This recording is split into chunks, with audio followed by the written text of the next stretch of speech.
So in all honesty, I opened this bottle yesterday. This is not one of those, I am freshly opening it, fresh perspective.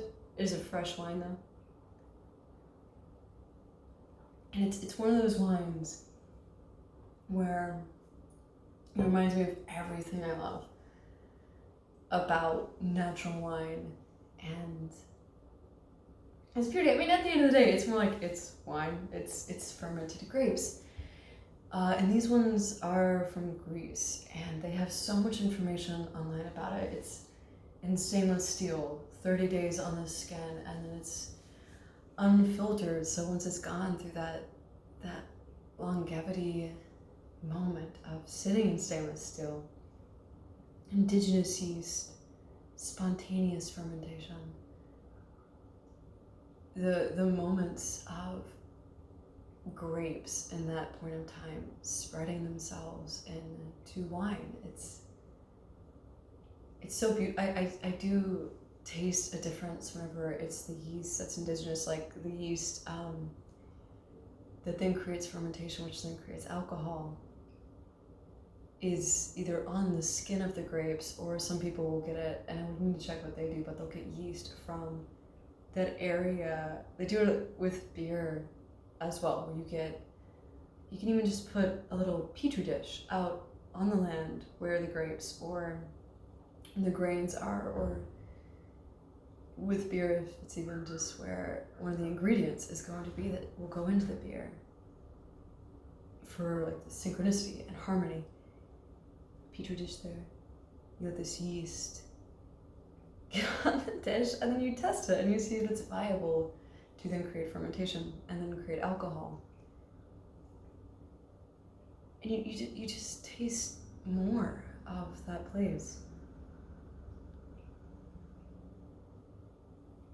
So this wine is called Naiads, and it's from Greece.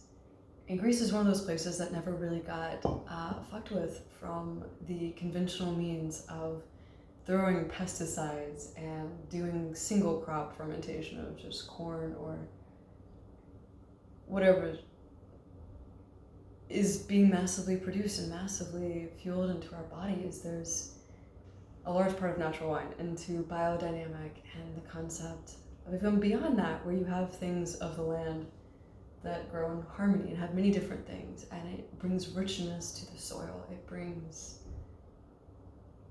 character and movement and just allowing nature to sway within its own life.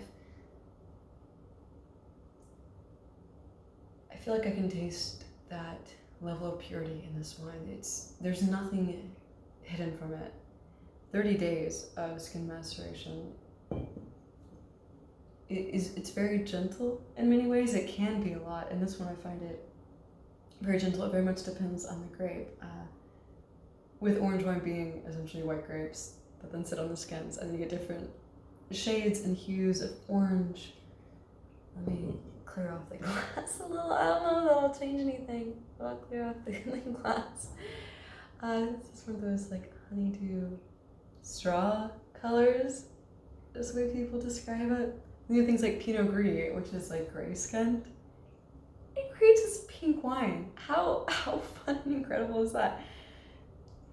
So it's called Naiads, nymphs associated with springs, wells, and fountains. This wine was made with organic grapes from Ternavos on the south side of Mount Olympus. A lot of times when you get mountains, there's a lot of beautiful expression. I'm sure what it was, and with the cold and the sea wind coming through. A minimal intervention wine made in ambient temperature with wild yeast, bottled unfiltered and unfined.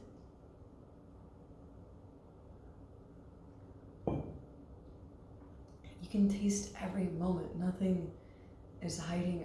I feel the more I reach into discovering the flavor of this wine, reach in and just ask this wine to show me everything about it, it's like everything is revealed.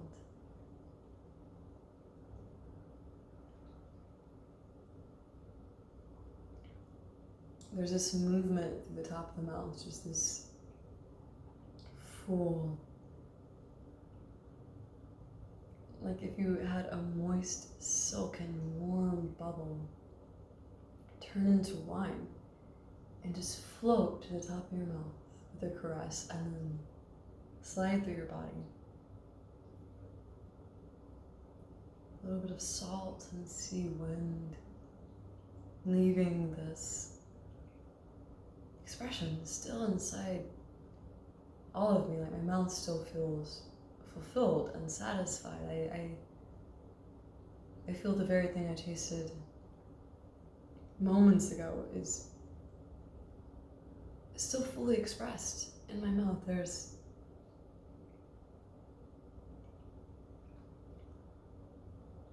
gentle minerals. I know this one has limestone. And we'll get to how I know that in a minute because it's something I love about natural wine, but I want to do a whole thing with it. I get some like honeydew and cantaloupe in the really good way, not in the way where people had it like at a breakfast motel and it's old and everything tastes different and it's overripe and underripe, and this is just, ooh, if you've ever had like green melon, but like the melon balls, and you know that a chef picked it especially for a dish, balled it up and like just ripe and expressive.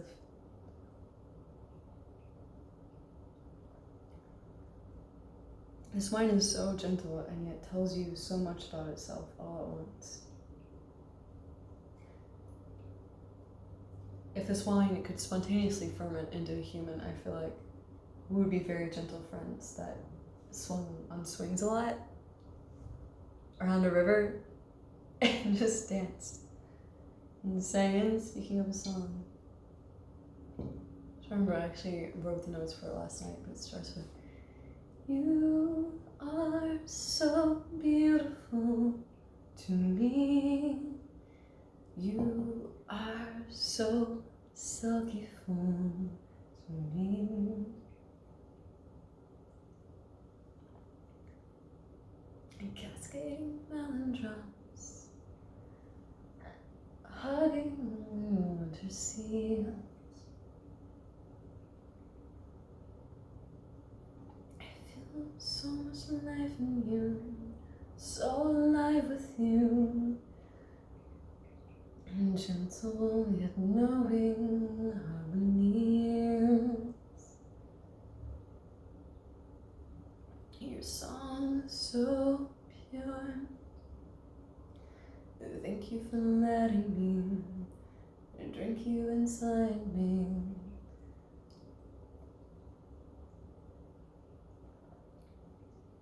But you are so beautiful to me.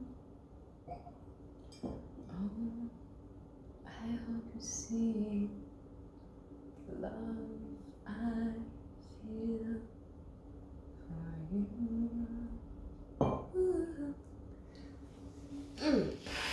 So speaking of the knowledge of this wine, and so eclecticon, I could be saying that differently than how they say it in the native Greek language. I know that is Greek. It's like, is that like where Latin? I learned Latin in college to learn other languages, and I feel like I'm just gonna Google, is Greek a living language? So living language essentially means people are still using it. Dead languages, if you're dead naming the language, is like a language that's no longer spoken. So we don't really know how it sounds. Like Latin, we're just making up the sounds for it, but we don't know how it sounded because it's dead. Nobody speaks it anymore. Greek is spoken today by at least 13 million people, principally in Greece. Okay, I am actually going to look up how to pronounce letters. They just you click them, and then but sometimes your finger floats and you miss it, and then other letters appear in its place. Not the letter that you intended. Eclecticon. I keep saying it to the point that how to pronounce it. Okay, howtopronounce.com. Let's see. Eclecticon. Eclecticon. Eclectican. Eclectican. You know what? I like that more than what I was saying. Mine sounded robotic. This sounds... Eclectican. Eclectican. Eclectican. Eclectican. Eclectican. Eclectican. Just, it sounds like a rap now. So, and this thing I've noticed a lot with the natural wine movement is where it's very hard to find information about a lot of conventional wine. It's buried in like websites that are just like, oh, our vine, oh, you know, these vines are 30 years old, which is like, it's beautiful. With that, it's like with a lot of the wines that you see that are very conventional, which means they can add vanilla extract and sugars and do tons of things to it with machines where you're just getting this processed moment of what companies believe humans like and humans get used to. And I could go on about that. That's a whole separate video about what happened with conventional wine. Essentially, I feel like the soul of the wine, the living identity of the wine, had so many other things added to it that it's like struggling to find a personality. One that's trying to replicate through other personalities and then say, oh, this vine is so like 70 years old by this old family, and it sounds like it's so great, but to me it matters so much what they've done with the vineyard. And you search for information like, how is it vinified? And vinification is essentially the process of the making of the wine. Did they stamp it with their feet to release the juices? Did they let it sit on the skin, which actually softens the grape itself so you can push the juice through? Old orange wine is like ancient. They did that, let it sit on the skins, and then you press the juice out because it was human. You were touching the grapes, feeling them with your feet, your mind, your soul. And then allowing gravity to push the grapes down into cellars, put it in and let's allow the juice to drip out, and there's this connection. And then wines like this gentle 30 days skin contact wine.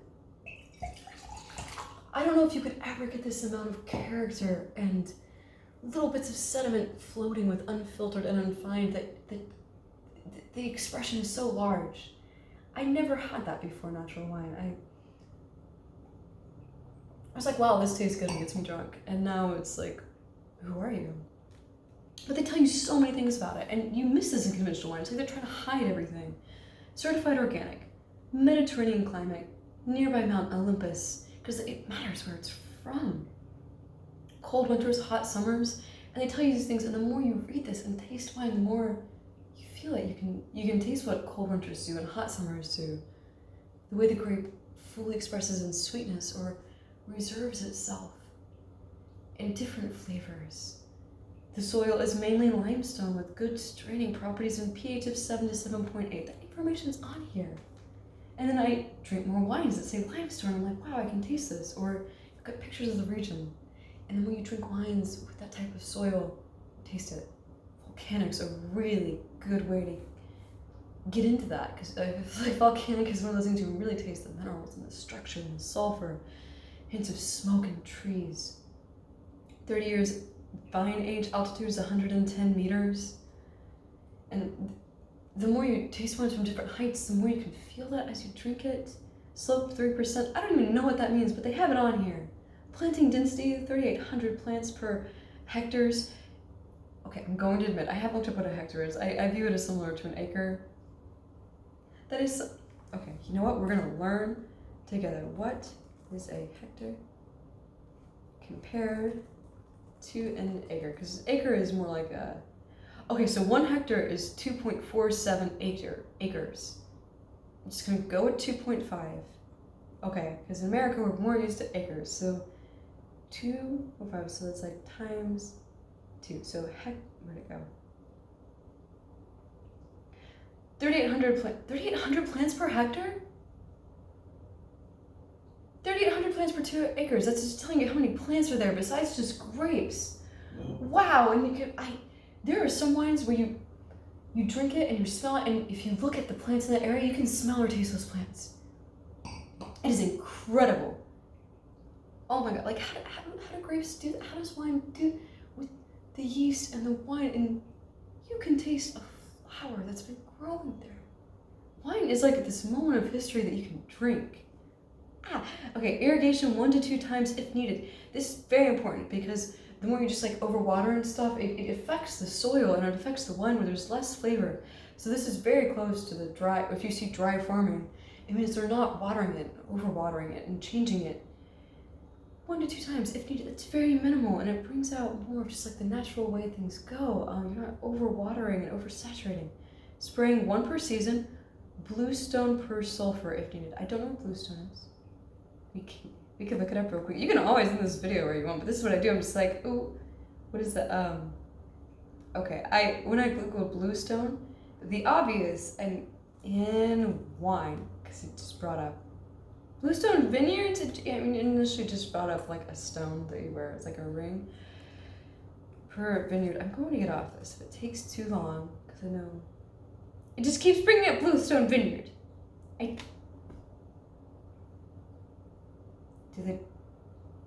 Okay, it is highly possible. And I will find out. The bluestone is a stone that they turned into a spray or put it in a water or type of substance that infused the bluestone into the water and then sprayed it. Wine can get really spiritual and it's really cool. There's a wine place that like they talk about doing with the moon, like as the moon like hits peak fullness or waning, pick the grapes with that and be in flow with the season. And apparently it helps it taste good according to a wine person that I talked to. But I do like those wines more. I'm like, oh, just because somebody really cares about that wine. You can taste the caring. It tastes delicious. Maceration, 30 days of skin contact, stem contacts, and 600 liter stainless steel tanks. And stainless steel, because it's not oak, you just get a lot more of the expression of the grape. I really enjoy it. It's freaking awesome. Like, oh, this is what the grape tastes like without oak in the way. I love oak. It doesn't need to be with every wine. Okay, I say that knowing that this has like a little 20 days in neutral oak. Neutral oak just means it's been used before several times where the flavor of the oak's no longer really there, but it helps with oxidation and thus you get more silky flavor mouthfeel of wines. It's slightly more buttery and it's great. And neutral oak is better. Foot, mouth, I would do it, but there's a computer. Pressing, none. Not sure what that means yet. We'll Google. I'm so excited I can just like learn this with you. What is pressing in wine? In winemaking, pressing is the process where juice is extracted from the grape with the aid of a wine press, by hand, or even by the weight of the grape. Oh, pressing, so that goes out. So there was no pressing? How did you do that? Oh my God, I have questions for them. Yeast is indigenous, spontaneous fermentation, temperature control, none. So in a lot of conventional winemaking, whenever they have like all the tanks out and the barrels and all that jazz, or even as they're getting the grapes from the field, you can control the temperature of the process, make it really cold or really hot so that you're commanding the grapes to not ferment or to ferment the way that you want them to. And they didn't do that, which yet again, all the more natural. There was wine in this. This bottle's a representation of that. Malolactic. Okay, so malolactic fermentation is the process of turning malic acid into lactic acid. A little bit of that buttery flavor. It's a really cool process because malic acid tends to be more like sharp and acidic. And then when it turns into lactic acid, you get, more of that buttery, silky mouthful. It's a really cool process. And it's saying malolactic was naturally completed, which means they didn't do anything to force the malic acid into lactic acid. It just naturally happened. It matured 20 days in neutral oak. God, that's just so few. That's less than a month. This wine just sitting there, learning itself in neutral oak. Clarification, racking. So I think when you clarify a wine, racking is when you're just going to put it. That's okay. Pour one out for some homies. I'm pouring this out for the neps. Okay, I really didn't expect there to be so much. Okay, but racking is going to allow the, if you're holding the bottle like this, at this angle, it allows the natural goodies to float to this bottom of there, and thus clarify it by it just floating to the bottom, and then you can strain some of it up, but it says no straining or vinification, so maybe they just let it sit there, but in the racking it allows it to just naturally flow to that bottom, and you can move it out from there. Filtration, none, so they didn't filter it, which literally people, and this is why some wine isn't vegan. This is so much information, I know, but is they will use like animal bladders and put wine through it and filter it out through animal bladders. Whale or pig or something that you're just like, I had no idea that wine couldn't be vegan through the filtration process. But they didn't do that. Production 2,000 liters. Sounds really small to me. That's like crazy small, because you can get with conventional like warehouses. Which the less there is, I think that's a good sign. Like they really care about the wine, they're not just doing it to make money. Alcohol is 12%. Ooh, that's nice and low. Drink the whole bottle. I pretty much have. Austin had, my partner, like maybe a glass. Acidity is 5 gr per liters. Unsure what that means. I don't feel like looking it up right now. And then it's got RS and then sulfite. Total sulfite is 45 milligrams per liter, which I did read that they'll add a little bit. I just trust them at this point. Certification is organic grapes. So they went through the certification to get that done, which costs a lot of money, which is why some of them don't do it. It doesn't mean that it's not organic. They just didn't want to do it. Bottle, 750 milliliters. So thank you. I hope that's all the friends. I do. Eclectic. Thank you, Eclectican. For bringing in such a gorgeous wine, and all of the producers and makers in Greece. It looks like it was, so they're the importer. Eclectican is the importer. Baoki is the grape, Baoiki. And I know that all the wines they import, it uses, they're created with grapes from Greece that are indigenous to that region. So I believe Baoki. So on this bottle, the O has kind of floated to the top. And I'm like, is it a D? And I know it's not a D, because that would just be a weird word. I don't know, it's not a D. I'm making that up. Okay,